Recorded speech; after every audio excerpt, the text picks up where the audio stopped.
I wanted to build one a little bit different. This one is going to be two-sided and designed so that it can be displayed on a desktop or a bookshelf. I'm going to start by building the frame. I'm using a 1/2 inch by 3/4 inch piece of wood. I measure 3 inches and mark where I want to cut it. While I was filming this step though, I was using the combination square wrong, so I had to make some adjustments later on.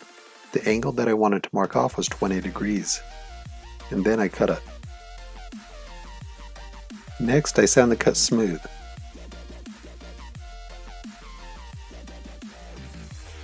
For the next piece, I turn the board over and do the same steps. I do this until I have 9 pieces cut.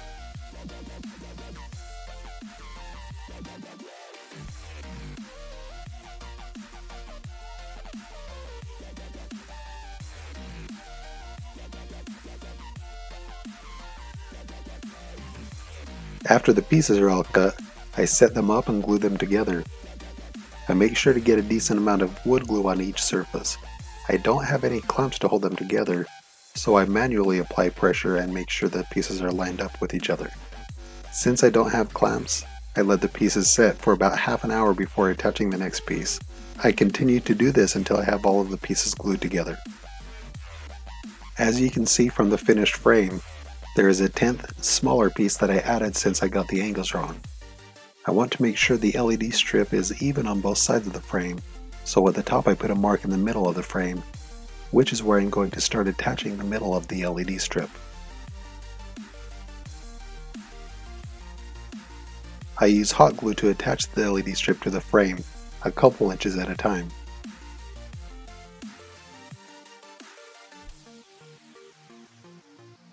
Be careful when using hot glue, it's easy to get burned. I burned one of my fingers while making this video.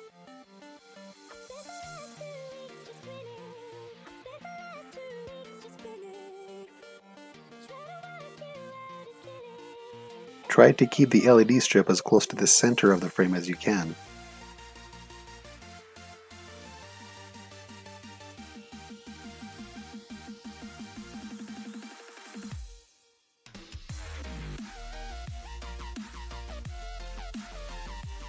Now I drill a 3/16 inch hole in the frame, which is where I'm going to pass the power wire through.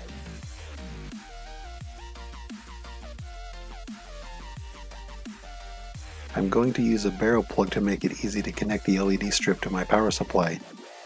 The LED strip has positive and negative contact points.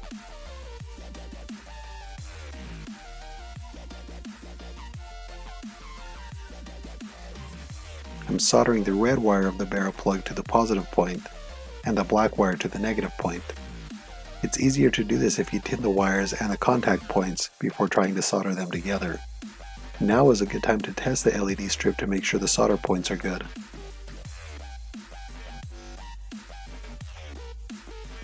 The next step is to cut out 2 pieces of plexiglass, one to go on the front of the frame and one for the back. Leaving the protective film on the plexiglass, I trace an outline of the frame on it.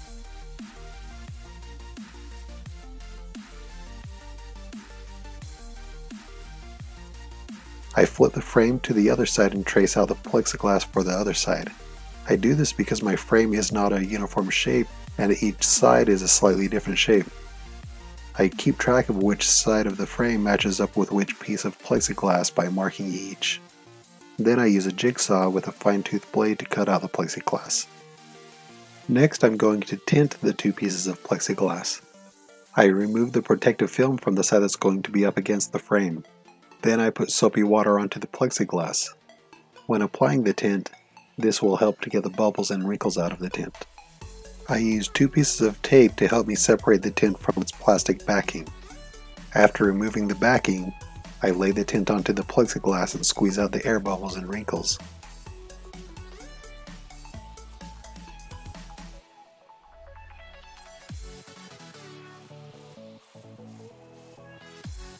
If you have a bubble that won't push out, carefully lift up the tint to get the bubble out.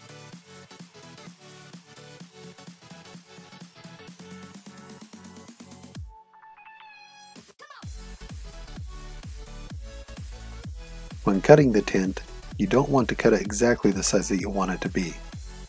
Cut it to be a little bit bigger so that you have some extra to work with.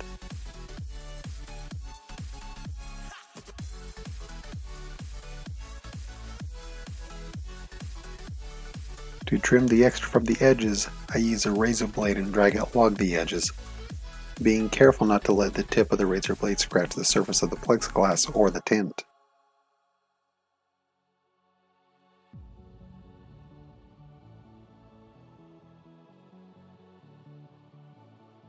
I do the same with the other piece of plexiglass.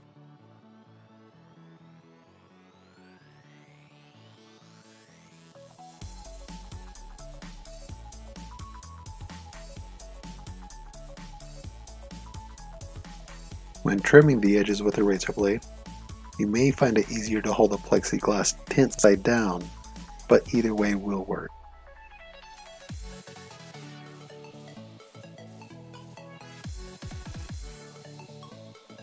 I line up one piece of plexiglass with a frame, tint side down, and then mark 4 spots where I want to drill holes for mounting.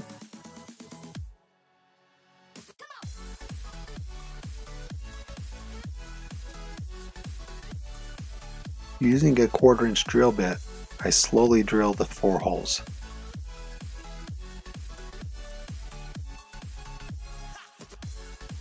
I need to make sure the holes line up, so I put the plexiglass in place and use the drill to mark where I want each of the 4 holes in the frame.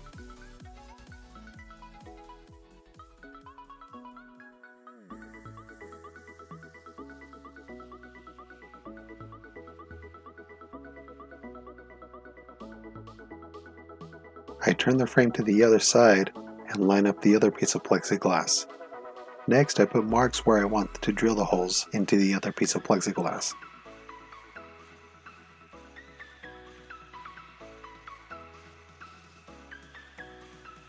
Again, I slowly drill the 4 holes.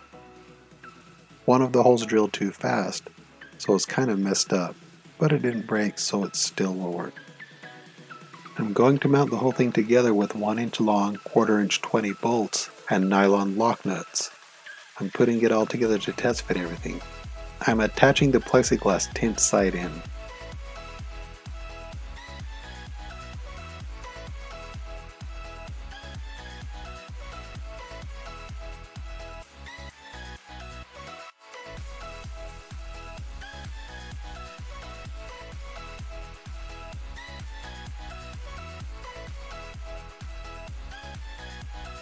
I get the bolts and nuts tight enough to hold everything together snugly, but not tight enough to squeeze everything together. I don't want to crack or damage anything.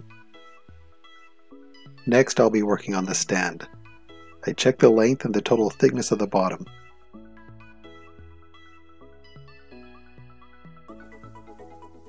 I mark one section of the base at half of the thickness.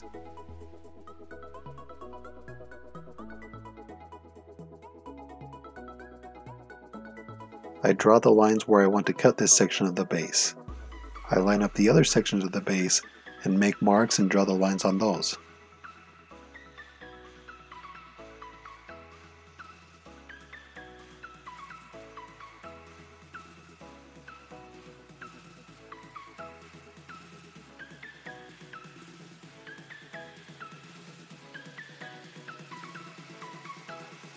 Now I cut out the sections of the base that I just marked. Just like when I was building the frame, I glued 2 pieces of the base together.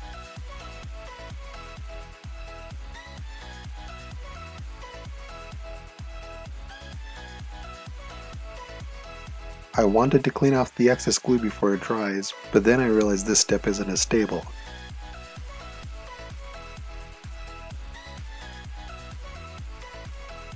I let it sit for about 5 to 10 minutes, then carefully clean off the excess glue.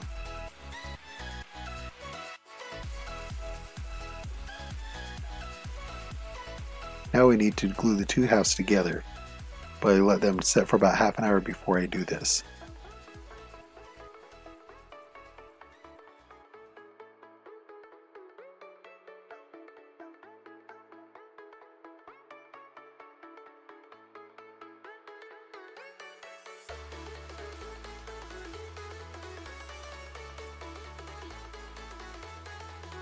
After the glue on the base dries, I put the mirror in place. It doesn't exactly fit, but I just need to file down the edges at an angle to match the mirror's frame.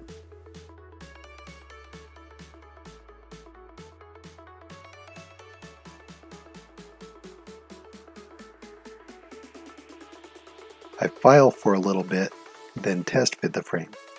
I do this several times until I get a good fit that I like.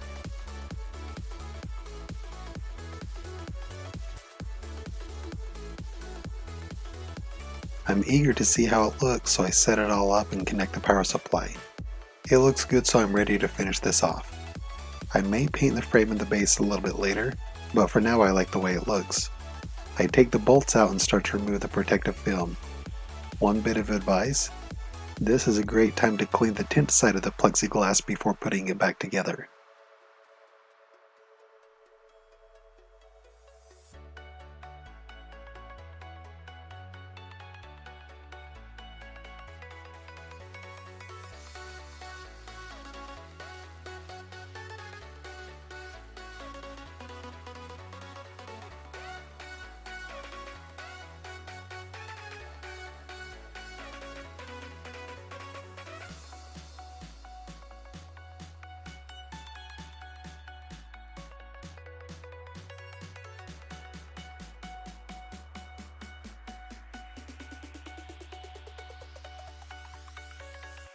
And now it's all finished. Just a few notes that I haven't mentioned yet. Since I'm using two partially transparent mirrors, instead of the regular one partially transparent mirror plus a regular mirror, you can see all the way through this one. I guess you could call it an infinity window or an infinity tunnel, but I think it's worth it because it gives it a two-sided effect. Also, I decided to put the tint side towards the lights to help protect the tint. If you have any other ideas to make this project better, please leave a comment and let us know.